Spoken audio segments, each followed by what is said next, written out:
Well, good morning and good afternoon, everyone. It's a pleasure to have you here joining us for today's Lunch and Learn. My name is Mark Vaillancourt, and I'm the CEO for the Center for Alumni Relations and Advancement. It's a pleasure to be here with you. It's an interesting day here in Rapid City. It was 70 some degrees yesterday, beautiful. And then today we're down in the 40s and there's snow in the forecast. So uh, you'll remember, I'm sure, from your time in Rapid City during college and your time at Mines, that's the way the proverbial cookie crumbles at this time of year, right?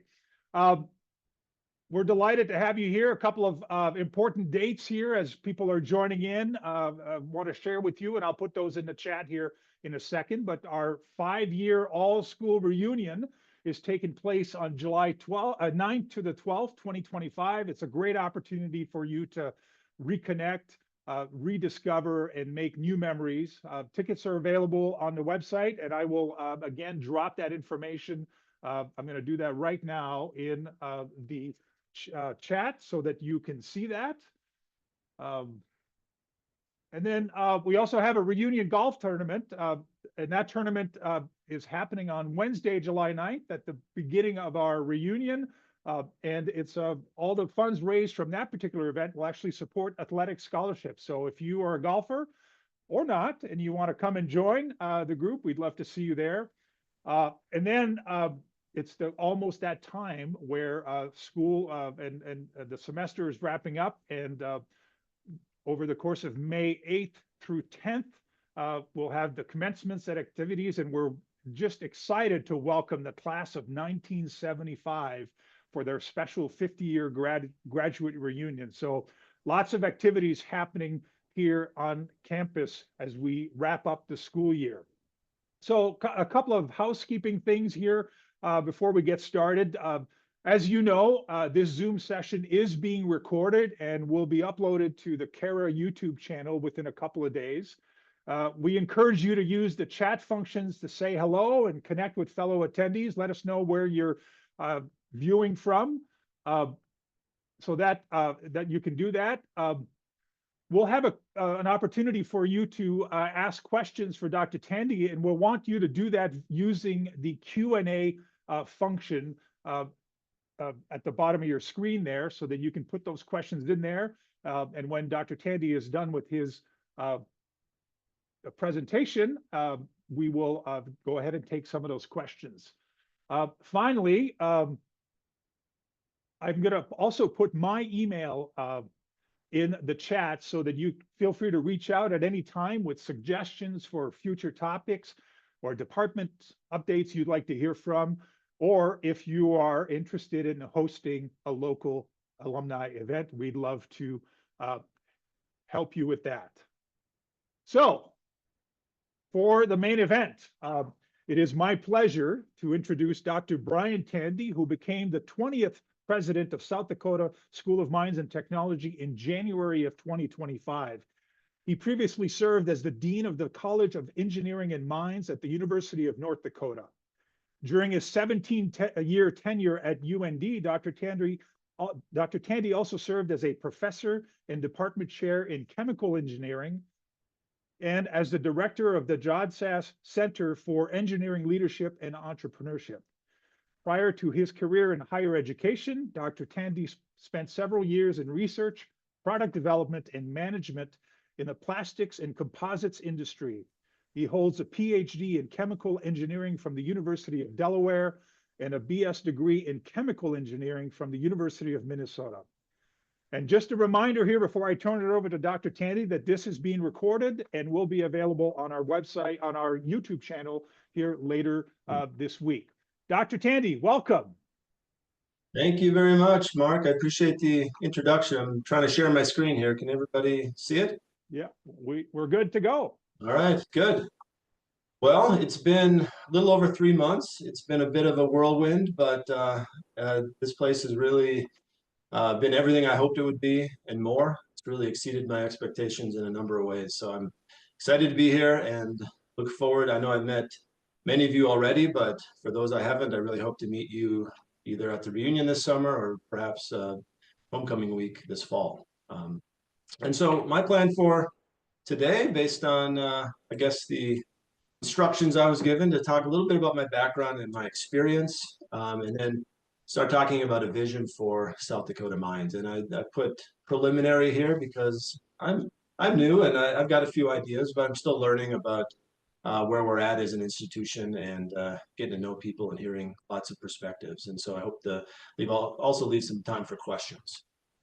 And so now I can't promise this is going to be the most exciting presentation ever, but I am going to go on a limb and say that this is going to be unique in certain ways. And I'm going to say this is the only presentation you'll ever see that ties together polymers, bacteria, ducks, and marijuana.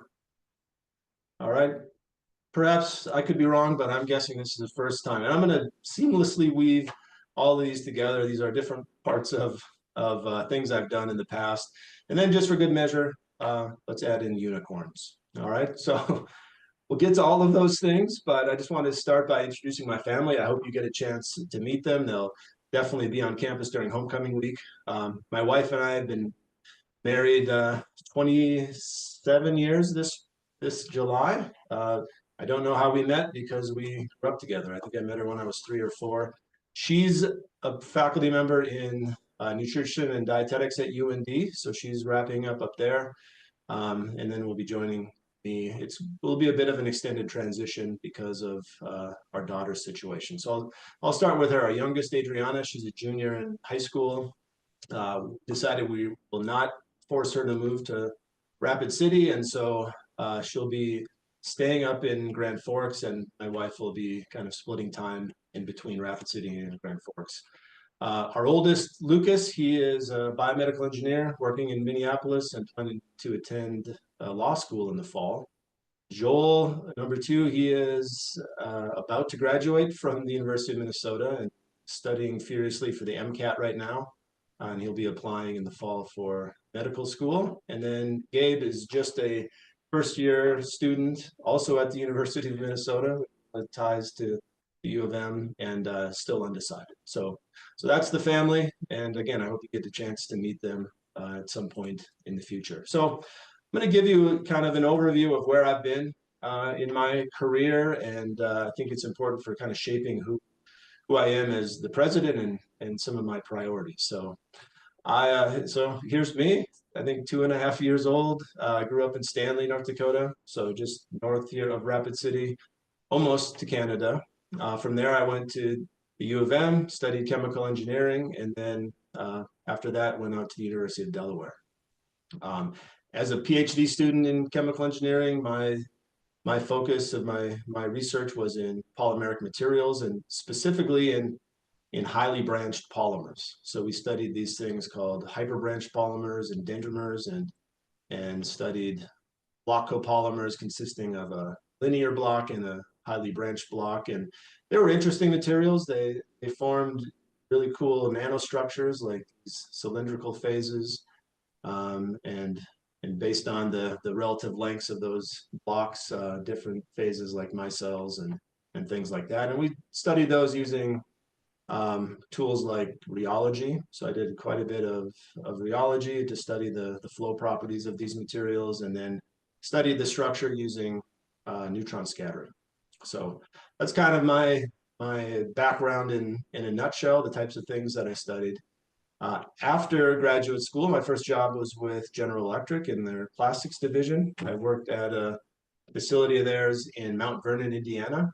It was primarily a big polycarbonate plant, but it also produced a product that I worked on called Ultem, which is a polyether imide. And my role was as a product developer, and I basically looked at extending the properties of Ultem for different applications by using various additives or blends with other materials. Most of those applications were like in automotive headlamps and food service type applications because of the properties of the material, and also in some transportation products as well. So worked there for a while. Now, backtracking a little bit, when we were in grad school, we had our oldest son, and while we lived in Indiana, we had Joel, our second oldest. And about that time, we decided we really wanted to be closer to home, both both my wife and I are from North Dakota and had a lot of family back in North Dakota. And so I looked for a position closer to home and ended up working for a division of Marvin Windows. It was a division called Tecton, which made fiberglass reinforced parts for various window and door applications. And I started there as a process development engineer and then later quality manager. And when I left, I was the director of operations, managing a 24/7 manufacturing operation. And there I learned quite a bit about management and a lot about manufacturing, and it was overall a great experience. But I always had in the back of my mind that I wanted to go back and teach and do research. And so about 2006, there was an opening in the chemical engineering department at UND, and I was fortunate to get that position. So I started there as a faculty member and eventually became department chair. After being department chair about 4 years, I had what I guess if you asked my wife, she would say it was kind of a not a midlife crisis, maybe a mid-career crisis, trying to decide what I wanted to do. And what I thought I wanted to do was really focus on research and teaching. And so I ended up taking a position down at Kansas State University in Manhattan. And I was there a short time. I enjoyed it. It was a good experience down there. But my previous boss, the dean at UND, reached out to see if I'd be interested in becoming associate dean at UND. And during my time there, I really come to realize that my strengths were really in administration and leadership positions. And so I headed back to UND in 2018 as associate dean for engineering. That previous dean left next year, and so I became interim dean in 2019, and then after a national search, became the in 2020. So total of about 5.5 years serving as the dean of the College of Engineering and Mines, which in a lot of ways is very similar to South Dakota Mines in terms of our programs and size and so on. And when this opportunity opened up down here, I was immediately very, very interested, and it's been absolutely an honor to be selected for this position, and it's been really wonderful so far. So I'm really excited to be here. So that's kind of a synopsis of my career trajectory from Northwest North Dakota now to Southwest South Dakota. I guess I could have skipped a lot of this and just headed straight south, but I learned a lot along the way, and bringing a lot of that experience here. So that's what I've done in my kind of my full-time professional role. But I wanted to also talk about some of the things I did, I guess, on the side. I've started a couple companies and commercialized some technology, and wanted to share a little bit about that with you because it does influence how I operate in this role. And to do that, I really need to switch back into Professor Tande role and teach you a little bit about background for this technology. And this is based on the differences between human vision and animal. And so you may remember back from your biology class that the way that we perceive color is that the light that comes in to our eyes hits the back of our eyes on our retinas, and on the retinas there are rods and cones that help us distinguish or interpret that light. And so the cone cells are the ones that give us the color perception. And for human beings, there are 3 types of cone cells. One that's sensitive to blue wavelengths, one sensitive to green, one sensitive to red. And so that's called trichromatic vision. And every color that we are able to see is just some combination of those 3 colors, right, in the visible spectrum from roughly 400 to 700. Okay, so that's human vision, and most primates are the same, but most other mammals are different. So most mammals are dichromatic. They have 2 types of cone cells with each their own range of sensitivity, and so they don't have the same level of color resolution as human. That's why when say you're out hunting, you can wear blaze orange, and it's not that it's invisible; it's that it kind of blends in with other colors in the background. They can't distinguish between colors as well. On the opposite end are birds and some fish, which are tetrachromatic, meaning they have a 4th cone And what's interesting about birds is that fourth cone is in the ultraviolet. So they can see lower wavelengths than we're able to see. And because of the tetrachromatic nature of their vision, they're able to distinguish colors a lot better. All right. So why am I telling you all this stuff? Because it's important in the design of certain products. So animals can not only see, or birds can not only see UV, but there are patterns that emerge in nature where that difference in UV vision matters. And then for us, as we design certain types of products for animals, whether it's hunting decoys or fishing lures or camouflage or whatever, we need to consider that as we design those products and consider the types of materials that to it. So this was an idea that was brought to me by my original business partner back, I guess, almost 20 years ago now.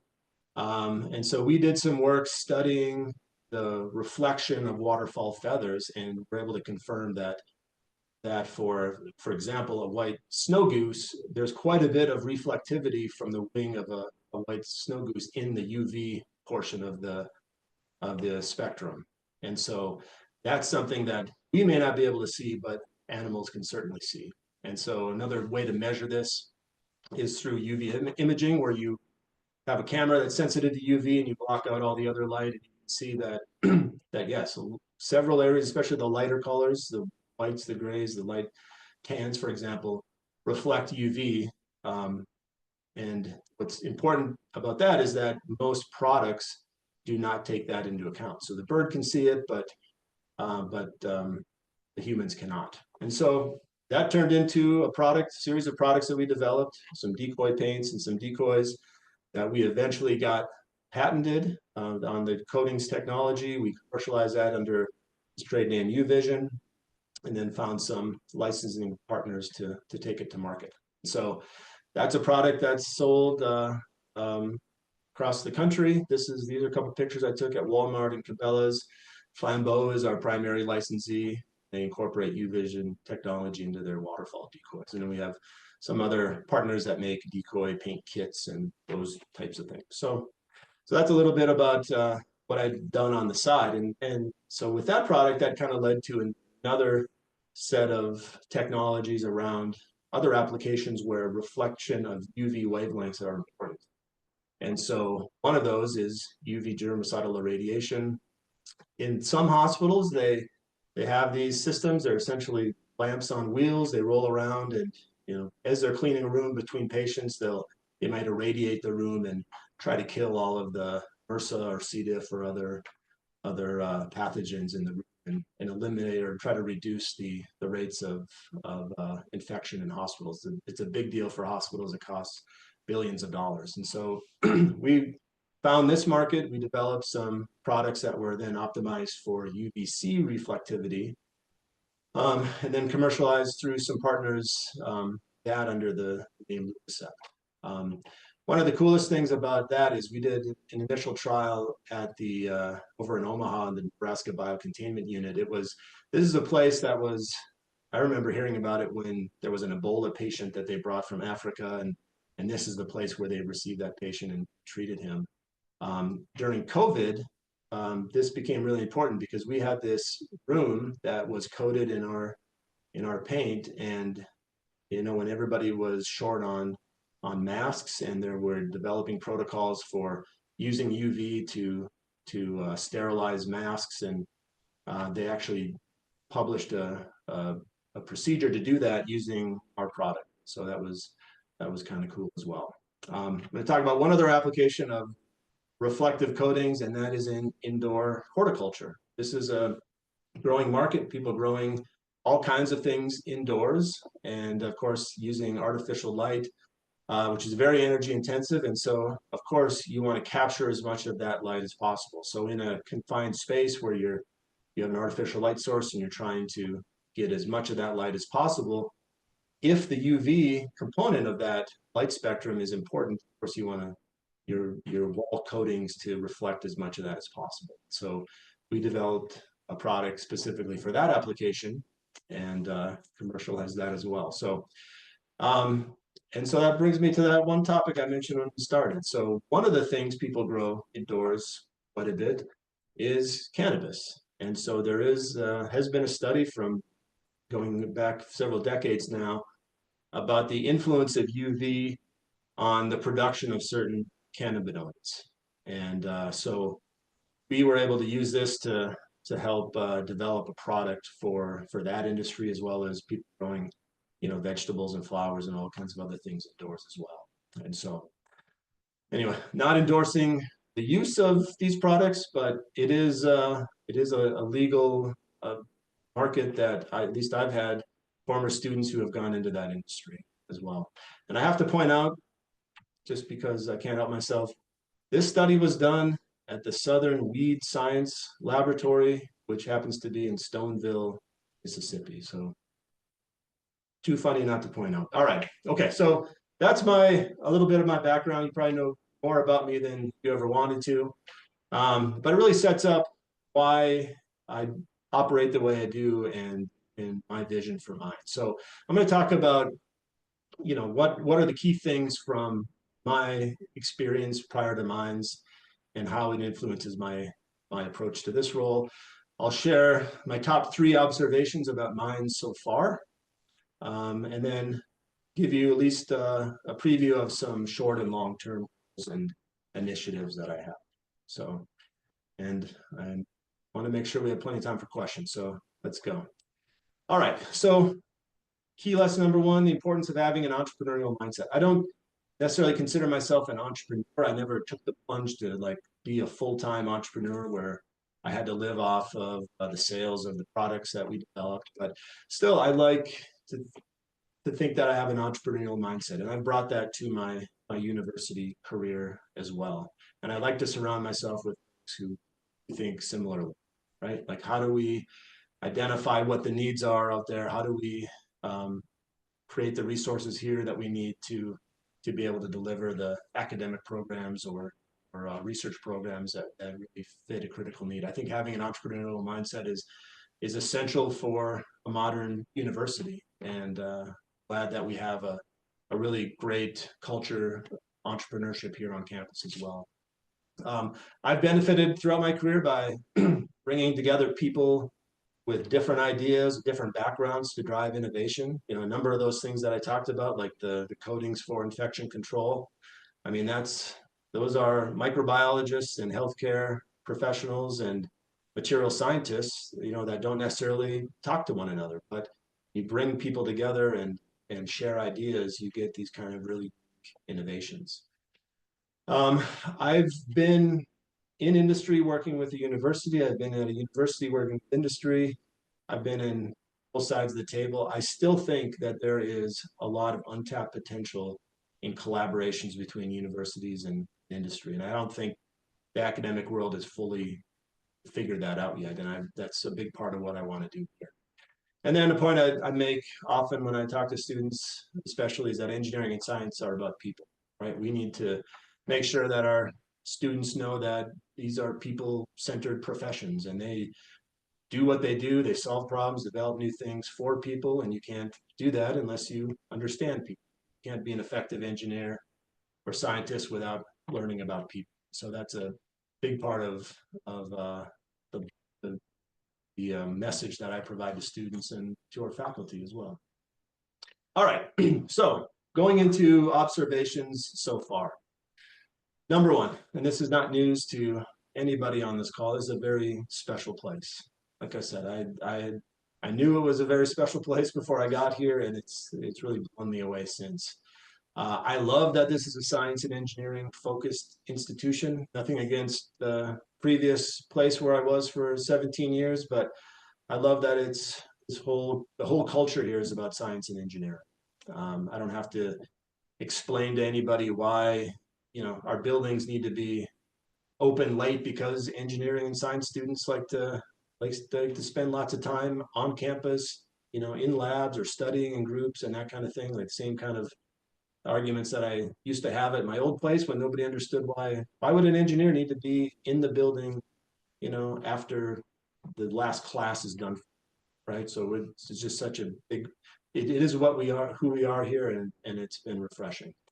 the same time, I love that our students, even though this is science and engineering focused, have lots of opportunities to develop other interests. We have great music programs. We've got great engineering and art program. We've got lots of leadership opportunities for our students, a lot of opportunities for them to become entrepreneurs, play on an athletic team, do all kinds of things. This is a very special environment for those kinds of things. I love that we're all about hands-on applied learning. We've got very passionate alumni. I've dealt with alumni for quite a while, as obviously as dean of engineering, but there's something special about our alumni here. Just a little bit extra passionate about this place, and you can see that in how many people go off and do great things and then come back here and have moved to Rapid City and want to be involved and help South Dakota Mines. It's really amazing to me, and really fortunate to have so many of these great people. And then we've got really engaged employers and industry partners, and just do a lot of great work in collaboration with industry, and employers are coming back year after year to hire our graduates, and that's great. And I just love the culture here. We have a culture, maybe by virtue of, in part by virtue of being a smaller campus, everybody knows each other, and there's just there's a tangible culture of people kind of looking out for one another, and it's just been really nice and refreshing. So that's my first observation. Again, not news to probably anybody else on this call. Observation number two, we're very lean. I mean, this is something that was apparent when I interviewed. We've had years of tuition freezes at the same time as lots of inflation, and those things have taken a toll. And so there have been, lots of things that we've had to do to be as efficient as possible. There's plenty of people wearing multiple hats, and positions that have gone unfilled. But I think we're getting to the point where we're kind of running out of options for increased efficiency. And so our focus moving forward has to be on growing revenues, so that the quality of the experience here for students doesn't suffer. We're very fortunate to get a 5% tuition increase passed this year by the Board of Regents, just in the meeting earlier this month. That will help quite a bit. But we're doing other things to grow enrollment and develop other sources of revenue as well. And so we'll talk about those things in a bit. Observation three, I would say we are very well positioned for the future. I really like where we're at right now. But there's all kinds of things going on in the world that will require us to be innovative and to be flexible. And so, I think our size is an advantage. It's easier to change direction here than it is, at a much larger institution of 50,000 students, for example. So we can pivot, we can be more flexible when these kind of things come along. There's always uncertainty about state funding. Federal funding is especially uncertain right now. There's a lot of challenges out there. We're in a wait and see mode to see how that goes. More about that later. And then big trends out there like demographics and AI will absolutely already have impacted higher ed. And so for us, we need to focus on being innovative, being flexible, being resilient, and I think we have a culture that supports our ability to do that. So that's really good. All right, so those are I've observed plenty of other things, but those are kind of the big three things that I wanted to share. So let's talk about what I want to do moving forward. Number one is, essentially could summarize this as, don't screw this up, right? We have a great reputation for hands-on applied learning, small classes, a lot of great things happening on campus, one of the best returns on investment in the country. We need to absolutely stay true to who we are and make sure that we are maintaining that very high quality experience for our students. So that's priority number one. But at the same time, for reasons I've mentioned, we do need to grow enrollment. We're at 2650-ish, something like that. I think if we were to grow by 200 to 300 students, we would have the capacity to do that and not not have the experience suffer. And it would bring in, several $1 million in additional resources into mines that will help us fill some of those gaps that have opened up over the last few years and enhance the experience as much as we can. We also want to grow because there is lots of demand. I mentioned the companies that come here and recruit. None of them get all of their positions filled. So there's just continued demand, growth and demand for the engineers and scientists that we're producing. So we'll try to meet that demand. Number three, despite all of the uncertainty in the world of especially federally funded research, I do still think that we need to continue to grow. And it might look different in the future, but I think there will still be opportunities for us. It's important because the research program is producing new innovations that lead to startup companies, or we're working with existing companies, and our research and development mission really is an important economic development driver for Rapid City in South Dakota, and I want to see that continue. Again, what it will look like in the future is hard to say. Number four, doing all of these things at the same time is absolutely going to be a challenge, but I think it's something that we can manage, right? We have to stay true to our mission and support our students while at the same time trying to enhance our research mission as well. I don't think any university has really figured this out perfectly, but I think we have the right environment here to be able to. And a big thing that drives me, something that I learned about as I was preparing to interview down here last fall, is that the city of Rapid City is really poised for a lot of growth, and not just growth in general, but what I would call smart growth. They have this great concept for the innovation district, and I'd love to see 5-10 years down the road, this area to the west of campus filled with new companies, new technology, engineering, software companies who are hiring our graduates, so that we can keep more of those graduates here in Rapid City and in South Dakota in general and help grow the economy. So that's a very important thing to me, and I want to track closely what percentage of our students are not only staying in South Dakota, but staying in this region. And it's not entirely within our control, but we want to be a player in the larger ecosystem, working with Elevate Rapid City and other entities in town. Okay, so in terms of growth, we are making a few investments. Our marketing budget is way too small, and so we'll be beefing that up starting this upcoming year. We're starting some new programs, data science and engineering. We'll start in the fall. We're considering programs in robotics and aerospace based on what we're hearing from prospective students. And so in terms of growing our enrollment, these are a few options for getting there.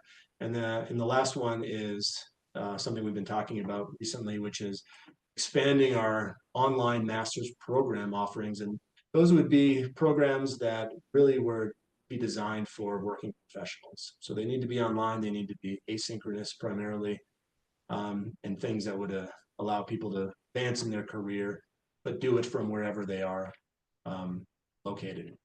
These folks are not people who are going to quit their job and become a full-time student. So we need to design programs that work for them.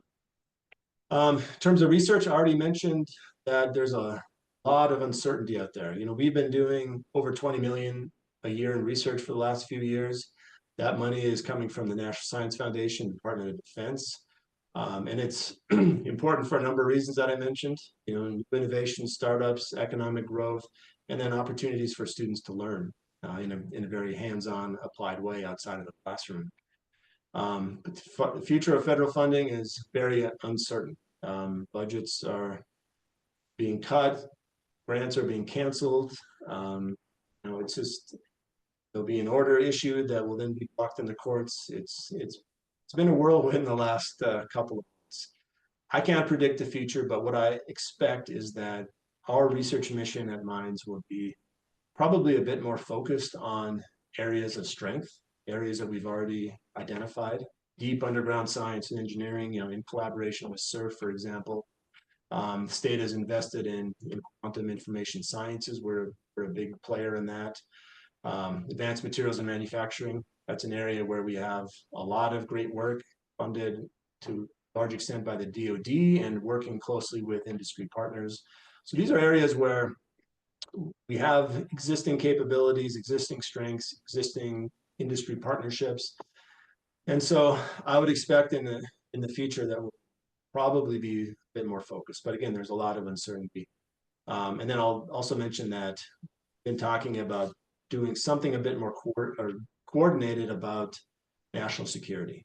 So given our existing capabilities, given the connection to Ellsworth Air Force Base, I think the time is right for us to really kind of coordinate these activities and highlight that type of work here at Mines and make it be a big part of who we are. So anyway, more to come about that. In terms of challenges, as I mentioned, balancing this research mission with the teaching and not losing sight of who we are as a teaching institution, it is a very challenging thing. And I think every university wrestles with that. I certainly wrestled with at UND. Our research grew quite a bit, and I felt at times that by prioritizing research, at least in some areas of the college, we were starting to lose sight of our commitment to especially undergraduate teaching. And I want to be the university that really figures out how to do these things well. And I don't have all the answers, but one direction that I started in my previous institution was to create more specialized roles. I think it's very challenging for a faculty member to continue pulled in two directions. And I had started creating more positions that were very teaching focused. And in those roles, I wanted somebody who was very passionate about working with students and committed to helping us produce the best engineers and scientists in the world. And in many cases brought lots of practical industry experience into the classroom. And then on the research side, have more research focused faculty and in a lot of cases, full-time research staff supporting the research mission. And again, having people who are very passionate about research, because having folks in the middle and trying to excel at both teaching and research, it's a challenge. And even folks who could be an excellent teacher, could be an excellent researcher, find it hard to do both of those things at the same time. I mean, there's not enough time in the day to do both of those things justice.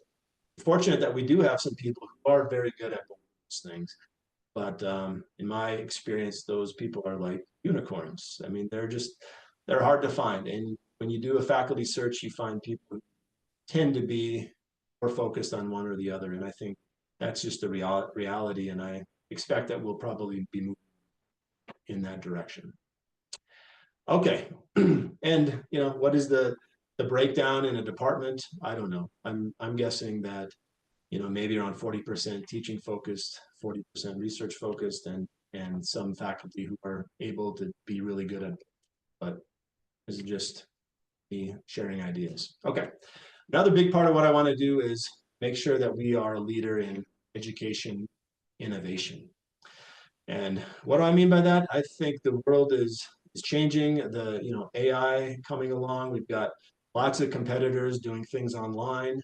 We're going to be faced with all kinds of competition and challenging demographics. So we need to make sure that we are always offering something of higher value here, that the Mines experience is so much better than what somebody could do taking an online course from somewhere else or just trying to learn from AI or whatever.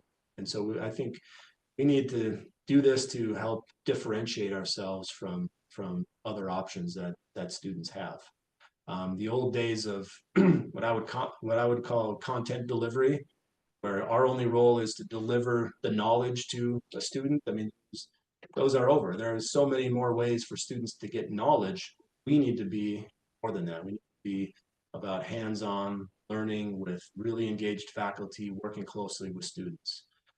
Another reason to innovate is that still today, the study of engineering is too different than the actual practice of engineering. And talk to lots of new graduates who, they've gone through a program and they've mastered the art of taking exams and doing homework, but then when they get in the real world, they find things are quite different. I've never taken an exam since I left school, done lots of engineering things, but tests, homework, and quizzes are really not true measures of competence or don't really reflect what our students do. And so I'm really hoping to move us more. Some of those things will still have to exist, but as much as we can have hands-on experiential learning, I think the better we'll be and the more we can differentiate ourselves from others. And then the overall design of academic programs really hasn't changed much in decades. The overall structure of programs is still pretty similar. While individual classes and teaching methods may change, I think we really need to take a close look at how our programs are really designed and to support the other things we want to do, making sure that we are really optimized to support industry and create new startups and drive economic. So how can we do all these things? Well, I give you an example from something we did at UND.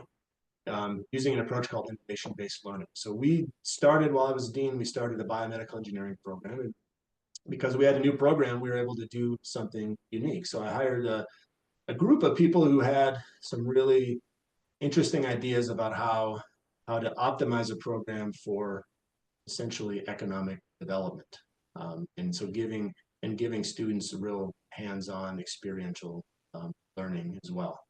And so called that innovation-based learning. And the goal is really seamless integration between the academic programs and industry. We had a really cool space where companies were essentially embedded within the program. We had, I think when I left, there were 6 companies that all had a presence like right in the department in a space where they were interacting with faculty and students. And then some of those students were launching new companies and doing other entrepreneurial decisions.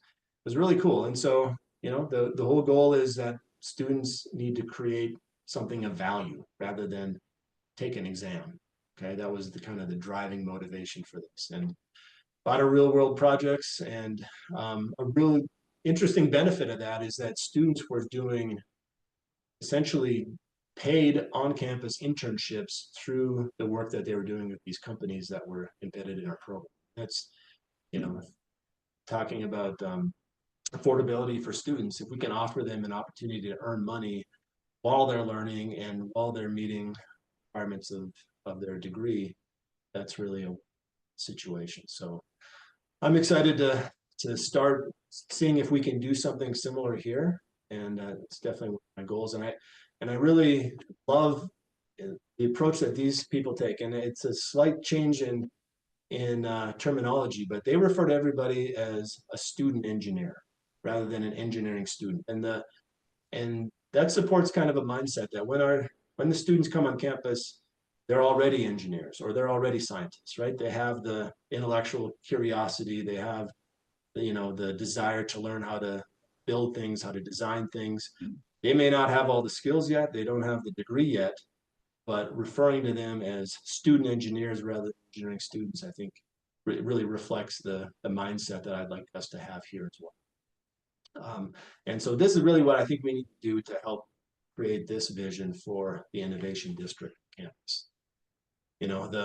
Between our foundation and the city, there's been a lot of land that's been acquired and a lot of opportunity to promote economic development, smart growth with technology companies, engineering companies, software companies, coming in and setting up operations here and working closely with our faculty and students, and then hiring our graduates. So I'm excited about this vision. I want to make sure we're fully supportive of it and coming up with great new ideas to help drive this vision. So, all right, probably spoke way too long. I'm sorry, I gave you way too many details about my background, and but I wanted you to know kind of who I am, what I bring to this campus, and what I hope to do moving forward. So I'll stop sharing there, and I'm happy to answer any questions that you have. Well, thank you, Dr. Tande. So just a reminder, if you have a question for Dr. Tande, please use the Q&A function. And I will try to process as many of or ask as many of them as I can here. We've got about 15 minutes left. So Dr. Tande, we've got a couple of questions already in the queue, and the first one is from Nicole. She asked, how do you balance competing interests of university dollars, and who do you ultimately see as the primary beneficiary or customer of the university's mission? Is it our students, faculty, alumni, corporation? So can you share a little bit of an answer on that? Yeah, well, so who is the primary customer? I'd say there's two.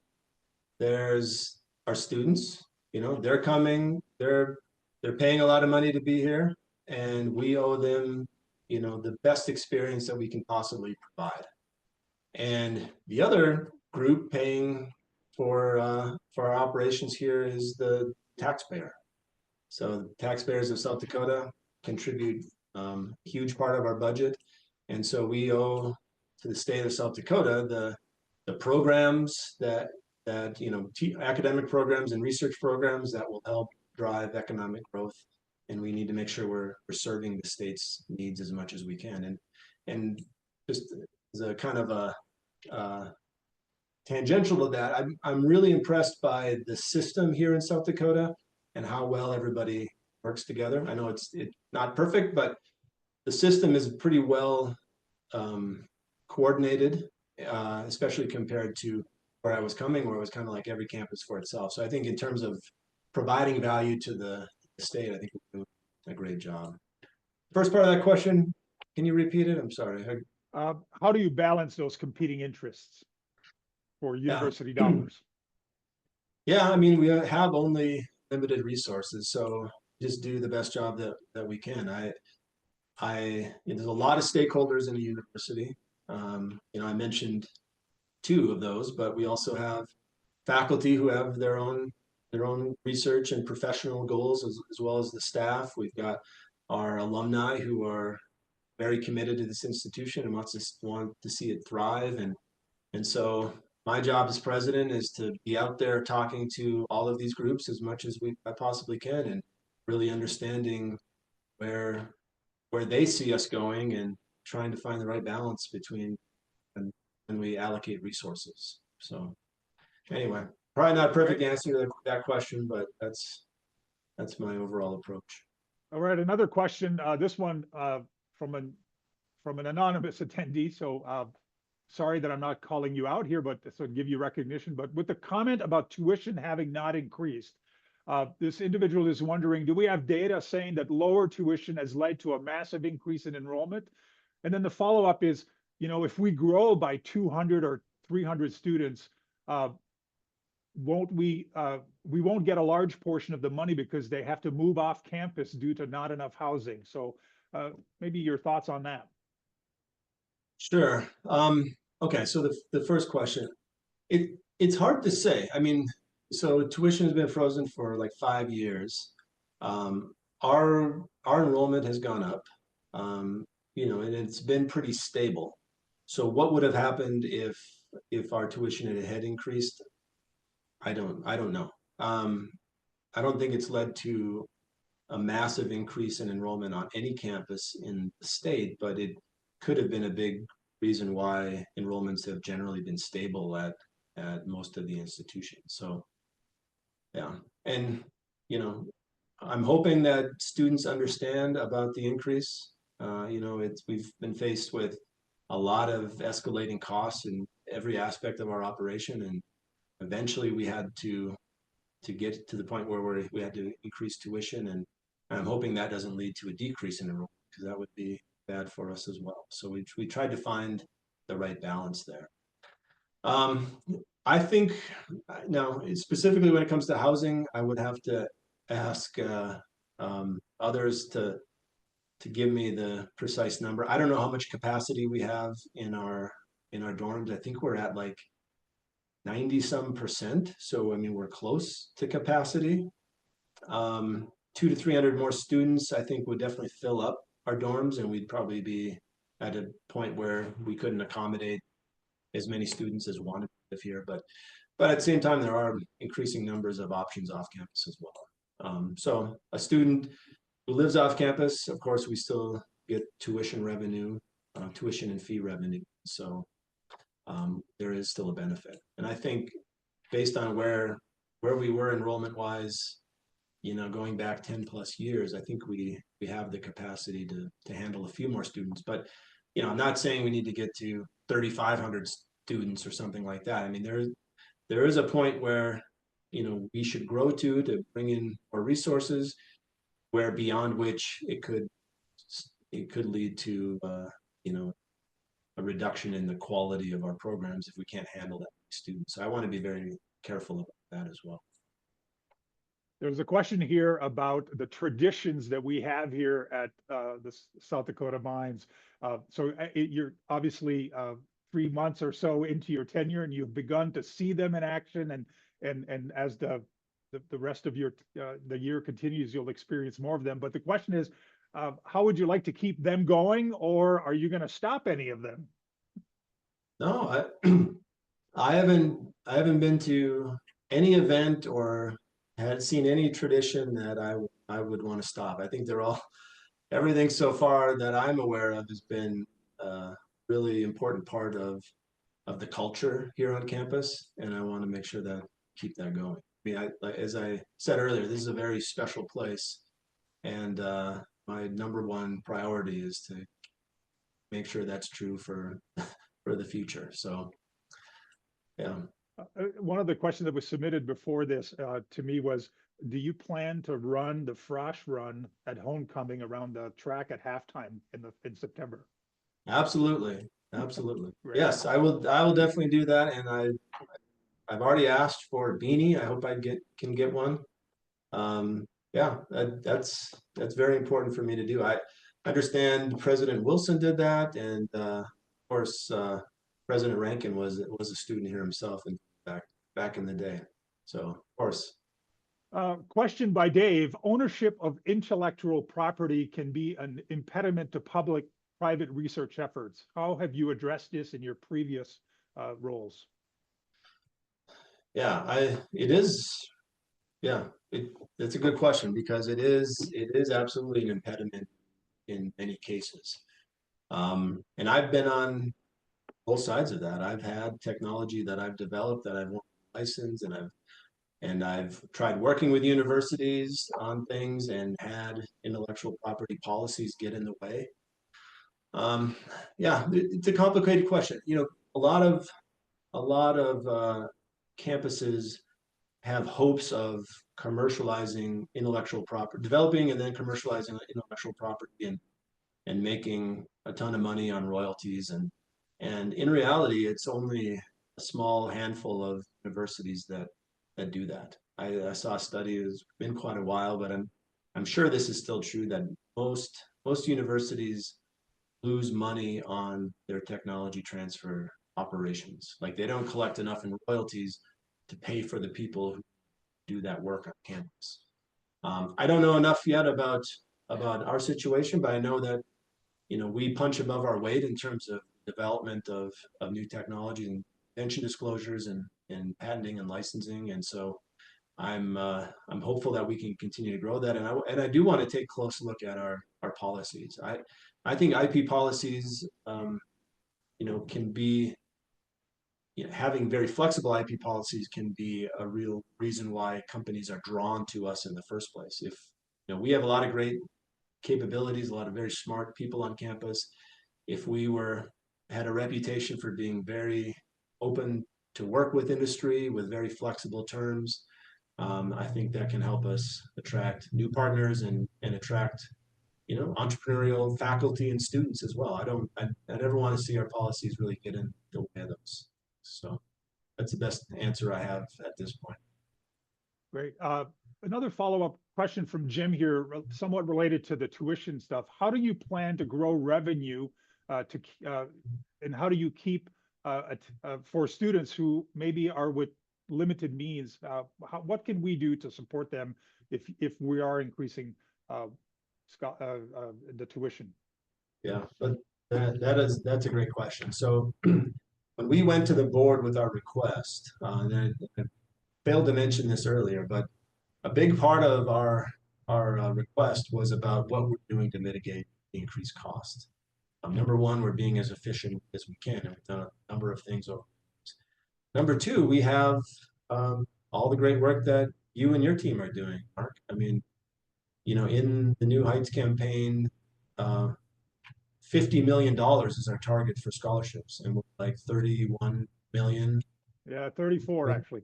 34? Yeah, Changes every day. Good it job. does. It does. That's a huge part of it. Part of it is being able to offer those scholarships to students and mitigate the cost. The other thing is something that I alluded to earlier as well. This innovation-based learning approach. If we can develop those types of opportunities where students, as part of their program, are working with the company, getting paid by the company, of course, that helps offset the cost of education as well. And then making our programs as flexible as we can so that students can go off and a co-op or internship and not have that delay their time on in the program as well. So I think all of those things really work together and allow us to still have an incredible return on investment. Great. In your presentation, you referred to Elevate Rapid City and the Innovation District. And one of the questions from Bob is, how has Elevate Rapid City responded to your vision, albeit preliminary, but your vision for South Dakota Mines? They've been very responsive. In the 3 months I've been here, I bet I've met with Tom Johnson at Elevate 6 times and been to 2 Elevate board meetings. And yeah, we're working with them very well. I brought the folks who helped develop this program at UND in biomedical engineering. I brought them down here to campus last month. Had them meet with a bunch of people at Elevate as well, and they got really excited. And I wish I could show you. It's probably too early. Email that I just got today from Tom that is really exciting, and there's some great progress on that front. So I think we're going to work very well together. And like I said, I'm super excited about this vision. I can't wait for the day when I can walk west of campus and just be surrounded by companies hiring engineers and scientists for mines. There's already a good basis to start from, but I think there's going to be a lot more to come. Great. You also mentioned in your presentation some new programs that are launching this fall, and we have a question from Trevor, who is an IE alum working in the construction industry, and he's wondering if there's any thought or interest about adding a construction engineer undergrad degree. Yeah, I have heard that mentioned. I think there is some interest. Of course, we don't want to launch a program unless we feel we can do a really good job with it. But it is definitely on the list of programs that have considered.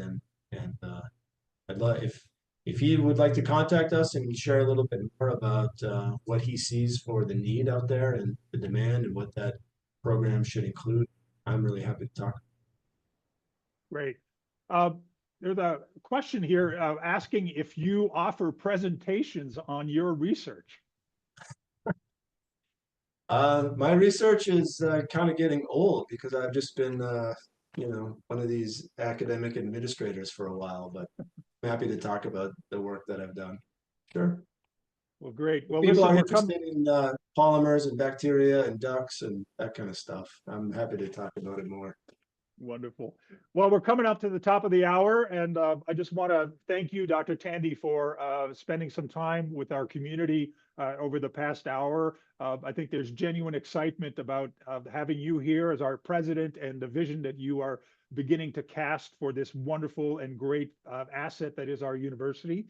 For our community, I want to let you know that on September 24th, Wednesday, September 24th at 3 p.m., during M Week, Rocker Days, Homecoming. I think as you know, we have different names for that, but we will have Dr. Tande's inauguration. So if you have any plans on coming to campus, I hope we'll see you at the reunion on July 9th through the 12th for the all-school reunion. And then we hope you'll consider coming back for M Week and celebrate the inauguration of Dr. Tande. So again, this webinar is being recorded, and we will post that to the CARA YouTube channel here in the next couple of days. But we are grateful for your time. It's good to see so many people join us today. And again, on behalf of our alumni community, Dr. Tande, welcome, and thank you for spending this time with us. Thank you. Thank you all. It's been great. All right, everyone, have a great rest of your day and a happy holiday weekend. And then we look forward to engaging with you soon. Be well.